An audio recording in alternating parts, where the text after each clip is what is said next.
One of the things that's expressly important when it comes to retirement and financial planning is making sure that you think about what potentially could happen. Why is this important? Because we've all lived lives in which things randomly happened and you couldn't get in front of it. But when it comes to the last part of your life, when it comes to potentially the last 30 years, you want to make sure that you don't run out of money. One of the ways you do that is by making sure you think of hypothetical situations that are real life that happen to people all over the country and think about how that specifically could affect you. So when you're planning, you really have to look at what happens if something catastrophic happens. Let me give you a couple examples. It could be something as small as taking your laundry downstairs, which is what happened to one of my clients, and hitting their head. And 4 years later, they still need 100% skilled care to help them out because they got just enough brain damage that it's not going to lower their life expectancy, but they'll never be able to work again. Or what about more common things that happen, like strokes, that fortunately, there are many, many medical miracles that can happen. And some people 100% can recover. But there's a huge portion of the population that doesn't recover 100%. And because of that, they cannot ever go back to work. But they may live an extra 10, 15, 20 years. I had an aunt who had a full stroke at age 55. She lived until 72, but she needed 100% care. She was never able to functionally work again. She had a very high-ranking position as a supervisor, and she had a PhD in education. And this is a woman who could literally never speak a sentence again. But she did live for another 17 years. So these are true things that happen to people every single day, and you need to get in front of it. Now, in the case of my aunt, she had really, really good insurance. She was able to have it covered, and they had enough assets. But for many people, this is not the case. What happens if you retire at age 60 and you have a stroke at 62?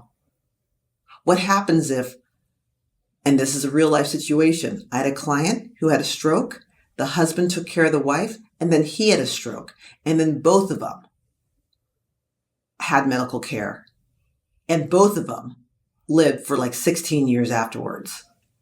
It was a tremendous strain on their family.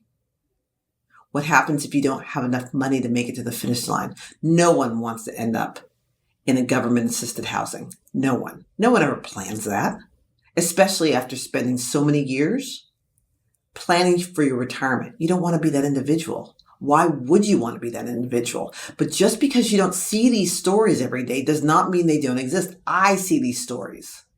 They do exist. They're people who have pensions and 401ks and large amounts of assets. For all intents and purposes, it should work, but it doesn't. And why doesn't it work? It's because there is no planning. You must plan for the worst and then hope for the best. So when and if that actually happens to you, you're fine. The key thing in life that I found is that I want to give you the ability to make your own choice as opposed to the choice being made for you. If you are 80 years old, which is the average age in which an individual goes into a skilled or assisted living center, I want you to be able to choose how that looks for you. Can you bring in someone in your house? Can you move to another facility? What do you want to do? Because if you don't plan for it, the choice will be made for you. You don't want to live out the last portion of your life with someone else making those choices. You could make the choices for yourself.